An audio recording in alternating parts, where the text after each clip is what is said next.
Fala galera, tudo bem? Seja muito bem-vindo ao canal, eu espero que você esteja bem. Aqui quem fala é Otávio Roriz, professor de Física e Matemática. Na aula de hoje eu vou fazer um exercício. Eu vou fazer todo o passo a passo para o cálculo da área lateral externa de um cilindro oco, pelo método de propagação de erros. Para você entender tudo que será feito aqui, é necessário que você já tenha visto as aulas anteriores e você também tenha treinado com as listas de exercícios. Caso você ainda não tenha feito isso, pausa esse vídeo, vai na playlist de propagação de erros que temos no canal, assiste as videoaulas, treina com os exercícios e aí sim, vem para essa aula. Vamos começar! Nas últimas aulas, vimos os casos quando a grandeza U ela é representada por uma única função de x e y, que poderia ser adição, subtração, multiplicação ou divisão. Nesses casos, precisávamos aplicar 3 etapas para manter a organização e reduzir as chances de errar nas contas. Vimos também que quando U é representado por uma função de x, onde há multiplicação ou divisão de uma constante por uma grandeza, nesses dois casos precisávamos apenas aplicar 2 etapas. Para cada caso que você está vendo, foi feita uma aula com explicação, exemplos e lista de exercícios para você treinar. Para eu poder seguir adiante, estou considerando que você já assistiu às aulas anteriores e treinou com as listas. Nessa e na próxima aula, vamos analisar 2 aspectos de um cilindro oco, sendo a área lateral e o volume efetivo desse cilindro. A figura que você está vendo à esquerda da tela é um cilindro oco, ou seja, é um cilindro sólido com raio RE e ele é vazio por dentro. Para facilitar a compreensão, você pode pensar como 2 cilindros em um. O cilindro que está em amarelo está dentro do cilindro vermelho e ele representa a parte oca, ou seja, a parte vazia. Assim, se calcularmos o volume do cilindro amarelo, estaremos calculando o volume da parte oca do cilindro. Olhando esse cilindro por cima, veremos uma imagem como essa. Temos que o raio interno RI representa o raio do cilindro amarelo, ou seja, o raio da parte oca, e o raio externo RE, que representa a distância do centro até a extremidade do cilindro. Nessa aula, veremos como se calcula a propagação de erros para o cálculo da área lateral de um cilindro oco, a partir de medidas que podem ser realizadas em um laboratório utilizando um paquímetro. A área lateral externa de um cilindro pode ser calculada como 2π vezes o raio externo vezes a altura h. Cálculo de áreas e volumes são muito comuns em provas que avaliam propagação de erros. Sendo assim, pensando em te ajudar, vamos propor um exercício que pode cair na sua prova. Agora, vamos ver o enunciado da questão que eu vou fazer o passo a passo ao longo da aula. Eu vou ler o enunciado. É medida a altura e os raios de um cilindro oco, metálico a temperatura constante. Calcule a área lateral externa do cilindro oco pelo método de propagação de erros, utilizando os dados da tabela abaixo. Considere π igual a 3,14. Veja que a questão forneceu um desenho e uma tabela de dados.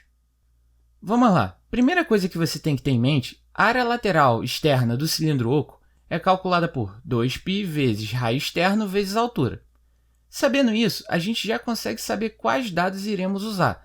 Veja que na fórmula tem o raio externo e a altura como grandezas, então a gente não precisa utilizar as medidas do raio interno. Tenha sempre atenção redobrada ao ler os enunciados e utilizar medidas. Veja que as medidas do raio interno foram medidas que foram colocadas, mas não serão utilizadas para o cálculo da área lateral externa. Quem usou essas medidas de raio interno nas suas contas já errou a questão. Então, eu vou colocar essa barra para a gente não utilizar essas medidas nas nossas contas. Uma coisa muito importante que você precisa saber é que as grandezas raio interno, raio externo e altura, elas não são correlacionadas. A medida da altura ela não influencia nas medidas dos raios, e a medida dos raios não influencia um ao outro. Isso quer dizer o quê? Que a covariância entre essas grandezas é zero, e você vai ver mais para frente que covariância igual a zero facilita bastante as nossas contas. Veja que na fórmula da área lateral temos 2π ou 6,28 vezes raio externo vezes altura. Essa fórmula tem 2 grandezas e uma constante. Para a gente resolver essa questão, vamos aplicar as 3 etapas. Primeiro, eu vou calcular a estimativa do valor esperado do raio externo e da altura. Segundo, vamos calcular a covariância. E terceiro, vamos calcular a área lateral externa e a sua incerteza. Vamos começar pela primeira etapa. Vamos calcular a estimativa padrão do raio externo e da altura. Para a média do raio externo, vamos somar as medidas e dividir por 3, que vai dar 9,5 centímetros. O erro da média vai ser desvio padrão dividido por raiz de n. Nesse caso, n igual a 3. E veja, 3 medidas podemos considerar como poucas medidas. Vamos colocar o n-1 no lugar do n para fazer a conta. Inserindo a média calculada, as medidas, o n igual a 3 na fórmula e fazendo toda a conta, a gente vai encontrar que o desvio padrão é igual a 0,5. Agora, com o desvio padrão calculado, podemos calcular o erro da média. 0,5 sobre raiz de 3 vai dar aproximadamente 0,289. Vamos usar até o primeiro dígito não nulo aproximado, então vai ficar 0,3 centímetros. Logo, a estimativa padrão do raio externo vai ser 9,5 mais ou menos 0,3 centímetros. Agora, vamos calcular a estimativa padrão da altura. Para a média da altura, vamos somar as medidas e dividir por 3, vai dar aproximadamente 5,167 centímetros. O erro da média vai ser desvio padrão dividido por raiz de n. Nesse caso, n é 3. E vamos colocar o n-1 no lugar do n para fazer a conta. Inserindo a média calculada, medidas, n igual a 3 na fórmula, fazendo toda a conta a gente vai encontrar que o desvio padrão é aproximadamente 0,289. Agora, com o desvio padrão calculado, vamos para o erro da média. 0,289 sobre raiz de 3 vai dar aproximadamente 0,167. Então, vamos usar até o primeiro dígito não nulo aproximado, que vai ficar 0,2. Logo, a estimativa padrão da altura vai ser 5,2 mais ou menos 0,2 centímetros. Agora, vamos para a segunda etapa, que é calcular a covariância. Por mais que eu já tenha te falado que as grandezas não têm correlação, na hora da prova, você precisa mostrar isso através das contas. Eu vou calcular a covariância fazendo a diferença entre a média do produto das medidas e o produto das médias. Para o cálculo do produto das medidas, temos 3 medidas de cada grandeza. Então, n igual a 3. E eu vou inserir essas medidas. Vai ficar 147,25 sobre 3, que vai dar aproximadamente 49,1 centímetros ao quadrado. Agora fica fácil, porque já temos as médias de x e y. Então, eu vou inserir os valores não aproximados e vou fazer a diferença. Veja que vai dar zero. Logo, essas grandezas elas não possuem correlação entre si. Mostrei isso através das contas. Com isso, finalizamos a segunda etapa. Nessa terceira etapa, vamos calcular a área lateral externa e a sua incerteza. A média da área lateral é rápido e eu vou fazer mais para frente. A parte mais trabalhosa que estamos vendo ao longo das aulas é o cálculo da incerteza. Precisamos definir se vamos utilizar fórmulas ou derivadas parciais. Para essa questão, eu vou fazer pelos dois modos. Se formos utilizar apenas fórmulas, precisamos analisar a fórmula da área lateral externa e ver quantas propagações teremos que fazer. A primeira propagação que teremos que fazer é da multiplicação das grandezas, raio externo e altura. Esse produto eu vou chamar de AE e vai ser escrito em rosa. A segunda propagação que precisaremos fazer é da multiplicação de uma grandeza por uma constante, que nesse caso seria 6,28 vezes AE. Por outro lado, se formos utilizar a expressão que envolve derivadas parciais, usaremos essa expressão que vemos em toda a aula. Faremos pequenas adaptações, grosso modo trocaremos as letras e chegaremos numa fórmula. Nós só precisaremos fazer uma única propagação. Primeiramente, eu vou calcular a incerteza pelas fórmulas. Então, vamos começar calculando a média AE em rosa, que vai ser média do raio externo vezes a média da altura. As médias podemos extrair das estimativas padrões. Vai ficar 9,5 vezes 5,2, que vai dar 49,4. A primeira propagação que vamos calcular vai ser a da multiplicação de grandezas.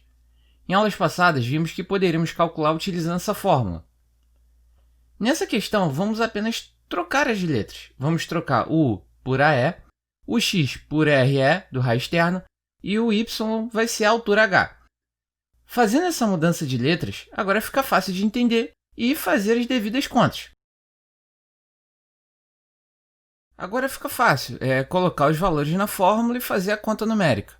Nós já fizemos isso várias vezes nas últimas aulas. O módulo de AE vai passar para o outro lado para ser multiplicado pelo resultado da raiz. Inserindo os valores e fazendo toda a conta, a gente vai encontrar que o erro AE vai ser aproximadamente 2,458 cm². Nesse caso, vamos andar com a vírgula uma casa para a esquerda. Vai ficar 0,2458 vezes 10 elevado a 1. E vamos utilizar até o primeiro dígito não nulo. Nesse caso, o erro aproximado vai ser 0,2 vezes 10 elevado a 1. Agora podemos escrever a estimativa AE, que vai ser 4,9 mais ou menos 0,2 em parênteses vezes 10 elevado a 1 cm². Vamos para a segunda propagação. Vamos calcular a propagação da multiplicação de uma grandeza por uma constante. Em aulas passadas, vimos que poderíamos calcular utilizando essas fórmulas. Nosso objetivo é a área lateral externa, e ela pode ser calculada como 6,28 vezes AE. Se formos comparar com U igual a α vezes x, veja que elas são similares. Então, a média da área lateral vai ser 6,28 vezes média de AE, onde esse média de AE podemos extrair da estimativa padrão de AE, que vai ser 49. Então, vai ficar 6,28 vezes 49, que vai dar 307,72 cm². Para o cálculo da área lateral, vamos usar o módulo de α vezes o erro de x, que vamos adaptar. A constante é 2π, que dá 6,28, e o erro de AE é 2. Então, eu vou fazer essa conta e aproximar para o primeiro dígito não nulo, que vai ficar 0,1 vezes 10². A média da área lateral, eu vou andar duas casas para a esquerda também. Vai ficar 3,0772 e aproximando para uma casa decimal, fica 3,1. Logo, a estimativa da área lateral e a sua incerteza vai ser 3,1 mais ou menos 0,1, isso tudo em parênteses, vezes 10² cm². A partir desse quadro, eu vou calcular a incerteza pelo método de derivadas parciais. Eu vou considerar que já calculamos as estimativas padrões e já calculamos também a covariância, que deu 0. Nosso objetivo é a média da área lateral externa e a sua incerteza. A média da área lateral vai ser 6,28 vezes média do raio externa, vezes média da altura, que vai ser 6,28 vezes 9,5 vezes 5,2, que vai dar 310,232 cm². Em nossas aulas de propagação de erros, vimos essa expressão para as grandezas U, x e y. Só que na questão que estamos trabalhando, a gente está trabalhando com grandezas AL, RE e H. Então, a grosso modo, o que eu vou fazer? Eu vou substituir as letras. Veja como vai ficar. Vamos lembrar que a covariância entre raio externa e altura é 0. Então, fica mais fácil ainda porque toda essa parte vai zerar. Com a expressão escrita de forma mais curta por causa da covariância que é 0, agora a gente precisa calcular as derivadas parciais, que são aplicadas no ponto médio. df/dre vai ser 32,656 e df/dh vai ser 59,66. Eu vou pegar esses valores e vou inserir na expressão. Veja que os erros podemos extrair das estimativas padrões, que eu vou utilizar o 0,3 e o 0,2. Elevando os valores ao quadrado e fazendo a multiplicação, iremos encontrar 96,0 mais 142,4. Agora, vamos fazer a soma, que vai dar 238,4, e vamos tirar a raiz, que vai dar aproximadamente 15,440 cm². Esse erro ele é maior do que 1. Então, eu vou andar duas casas para a esquerda e vou aproximar o primeiro dígito não nulo. Vai ficar 0,2 vezes 10 elevado ao quadrado. Logo, a estimativa da área lateral externa e a sua incerteza vai ser 3,1 mais ou menos 0,2, isso tudo em parênteses, vezes 10 ao quadrado, cm². Nesse quadro, eu resolvi colocar as estimativas da área lateral externa que calculamos pelos dois métodos para podermos fazer um comparativo. Veja que a média calculada foi igual, mas há uma diferença na incerteza, e isso pode ser associado à quantidade de contas e aproximações que foram feitas. Pelo método de fórmulas, utilizamos 4 quadros, e na derivadas parciais utilizamos apenas 3. Cada método tem sua praticidade, mas o método via derivadas se torna muito mais simples, porque não é necessário ficar lembrando várias fórmulas que possuem menos passos, mas requer o conhecimento de derivadas. Se fosse para eu escolher uma das estimativas para entregar em um relatório ou em uma prova, eu utilizaria a estimativa das derivadas parciais, porque foram feitas menos contas, foram feitas menos aproximações e também é muito mais rápido para eu poder fazer uma verificação das contas. Bom, eu espero que você tenha gostado da aula, eu espero que eu tenha te ajudado de alguma forma. Valorize o trabalho do seu professor, inscreva-se no canal, ative as notificações, compartilhe essa aula com seus amigos. Forte abraço, bons estudos e até a próxima!